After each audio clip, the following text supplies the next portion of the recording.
Hello friend, study 5.0 YouTube channel में आपका स्वागत है। फ्रेंड्स, बहुत ही बड़ी खबर आप लोगों के सामने ला रहा हूं दोस्तों, जो कि बिल्कुल स्टूडेंट को जो है एक तरह से कह सकते हैं चौंका कर रख देगा। जी हां दोस्तों, ये खबरें आप पूरी तरह से दोस्तों आप देखें और दोस्तों ये खबर सुन करके आपका होश उड़ने वाला है। दोस्तों मैं बता दूं कि फाइनली जो है पंचायत सचिव का जो टाइपिंग को लेकर पहले काफ़ी विवाद आपको देखने को मिल रहा था, लेकिन फाइनली अब वो डिसीजन क्लियर हो चुका है कि पंचायत सचिव को नहीं देनी होगी टाइपिंग। जी हाँ दोस्तों, ऐसा मैं नहीं कह रहा हूँ, ऐसा जो है पूर्व अध्यक्ष कह सकते हैं बीएसएससी जो है आयोग के रघुनाथ प्रसाद जी, उन्होंने जो है इस बयान के माध्यम से दोस्तों उन्होंने पूरा क्लियर कर दिया कि अब जो है फाइनली पंचायत सचिव का टाइपिंग नहीं होगा। तो दोस्तों जो लोग चैनल पर नए होंगे चैनल को सब्सक्राइब करके वीडियो को अंत तक देखिए, तभी आप पूरी खबर समझ पाएंगे।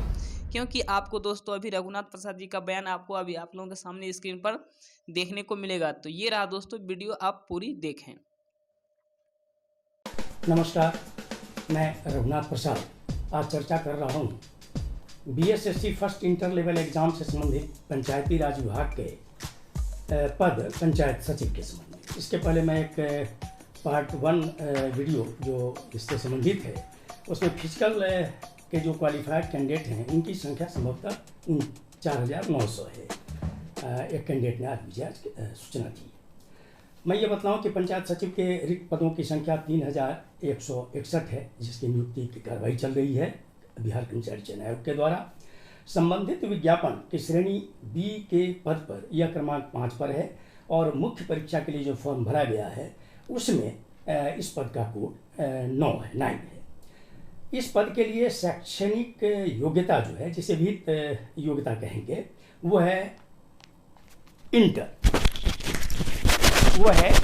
और वांछनीय योग्यता के रूप में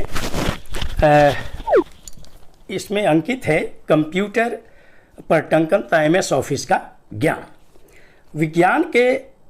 विज्ञापन के बिंदु 2 में उल्लिखित है कि मुख्य परीक्षा में प्राप्तांक, तैयार सामान्य मेधा सूची, अभ्यर्थियों द्वारा दिए गए विकल्प, शैक्षणिक योग्यता एवं अन्य शर्तों पात्रता के आधार पर सेवा का आवंटन किया जाएगा। स्पष्ट है कि बहुत से कैंडिडेट्स के मन में यह दुविधा है कि अन्य शर्त और पात्रता की जो चर्चा की गई है उसका मतलब होगा कि तकनीकी और वांछनीय योग्यता तथा इसके आधार पर मेधा सूची क्रमांक और पद विकल्प के आधार पर जो कैंडिडेट पंचायत सचिव पद के लिए स्थान पाने योग्य होंगे, परंतु यदि वे आयोग द्वारा आयोजित कंप्यूटर पर टंकन तथा एमएस ऑफिस के ज्ञान संबंधी परीक्षा और टेस्ट जो भी कहिए उसमें क्वालिफाई नहीं करते हैं तो उन्हें इस पद के लिए अयोग्य घोषित कर दिया जाएगा।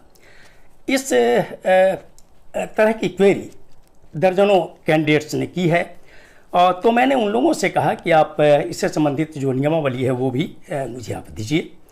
तो कई कैंडिडेट्स ने मेरे व्हाट्सएप पर नियमावली उपलब्ध कराई जो वर्ष 2011 की है, जो पंचायत सचिव की नियुक्ति, अधिकार और कर्तव्य से संबंधित है। इसमें नियम 2 में वर्णित है कि जो भी पंचायत सेवक अब तक हैं वे पंचायत सचिव के रूप में पंचायतों में नियुक्त किए जाएंगे। और इस नियमावली के नियम 3 का प्रावधान है कि ग्राम पंचायत के शेष रिक्त पदों पर इस नियमावली के प्रावधानों के अधीन नियुक्ति की जा सकेगी।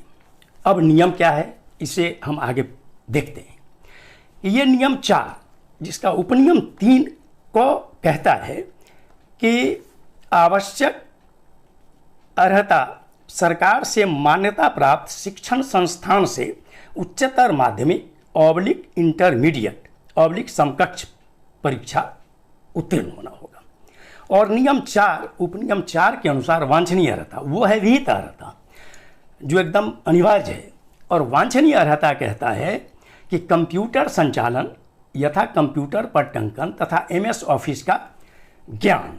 ऐसे आवेदक भी इसी में लिखा हुआ है जो आयोग द्वारा खुली प्रतियोगिता में भाग लेने के समय कंप्यूटर संचालन का ज्ञान नहीं रखते हों पर विहित अर्हता प्राप्त हों। अर्थात विहित अर्हता का क्या मतलब है कि इंटर वो अवश्य हों, वे परीक्षा में भाग ले सकेंगे। मतलब वांछनीय अर्हता नहीं भी रखते हैं तो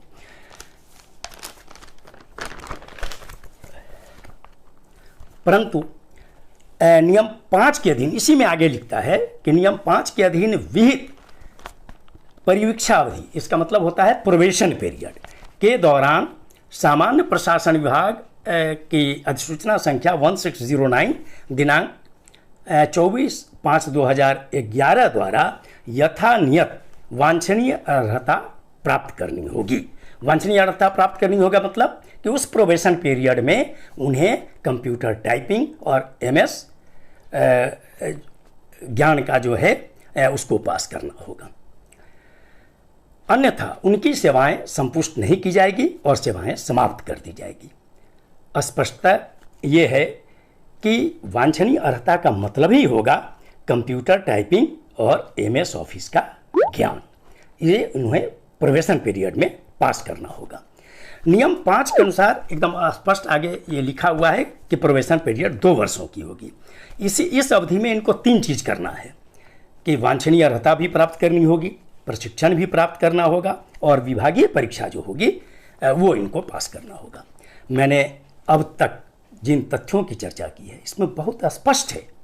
मैं समझता हूँ कि इसके आधार पर जो नियमावली है पंचायती राज विभाग की पंचायत सचिव के नियुक्ति से संबंधित, इसके जो बिहार का गजट संख्या 323 दिनांक 7/7/2011 का है, उस अवधि तो उस तिथि और आयोग का जो विज्ञापन निकला है 06060114 उसके प्रकाशन की तिथि के बीच यदि पंचायती राज विभाग ने वांछनीय अर्हता नियम 4 के उपनियम 4 में कोई संशोधन नहीं किया है तो वैसे सभी कैंडिडेट्स, मैं ये बहुत इंपॉर्टेंट है, मैं जो मान रहा हूँ कि वैसे सभी कैंडिडेट्स जो मुख्य परीक्षा में प्राप्त अंक के आधार पर मेधाक्रम, पदवार प्राथमिकता क्रम और एप्लीकेबल मेरिटोरियस रिजर्व कैटेगरी के आलोक में पंचायत सचिव पद आवंटन के योग्य हैं तो उन्हें यह पद आवंटित किया जाना चाहिए, भले ही वे वांछनीय योग्यता संबंधी कंप्यूटर टाइपिंग और MS ऑफिस का ज्ञान संबंधी आयोग द्वारा आयोजित एग्जाम में अपीयर नहीं हुए हों अथवा अगर अपीयर हुए हों तो उसमें वो क्वालिफाई नहीं करेंगे।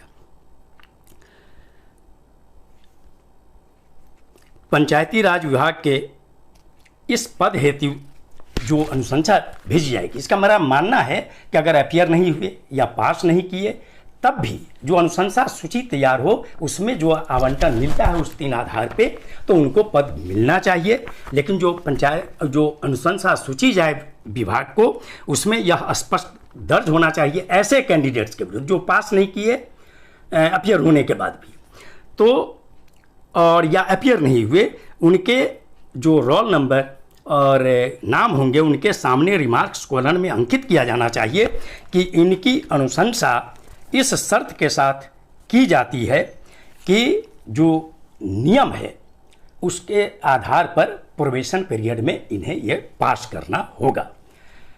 एक भारतीय नागरिक के रूप में मेरा विनम्र अनुरोध है आयोग से कि इन नियमों के आलोक में, इन तथ्यों के आलोक में अधियाची विभाग पंचायती राज, नोडल विभाग सामान्य प्रशासन विभाग तथा विधि विभाग का भी परामर्श आवश्यकता अनुसार प्राप्त करने की कार्रवाई की जा सकती है। अगर आपको ये वीडियो अच्छा लगा हो तो निश्चित रूप से इसे लाइक करेंगे, शेयर करेंगे, सब्सक्राइब अब तक नहीं किया है तो सब्सक्राइब करेंगे और बेल आइकन को ज़रूर टच करेंगे ताकि आने वाला जो भी वीडियो हो उसका नोटिफिकेशन आपको तुरंत मिल जाए। मैं अगला वीडियो फिर महत्वपूर्ण तकनीकी बिंदुओं पर जारी करूँगा जल्द ही। आप सभी लोगों के लिए शुभकामना कि आप सुरक्षित रहें। आप सभी लोगों को बहुत बहुत धन्यवाद। जय हिंद।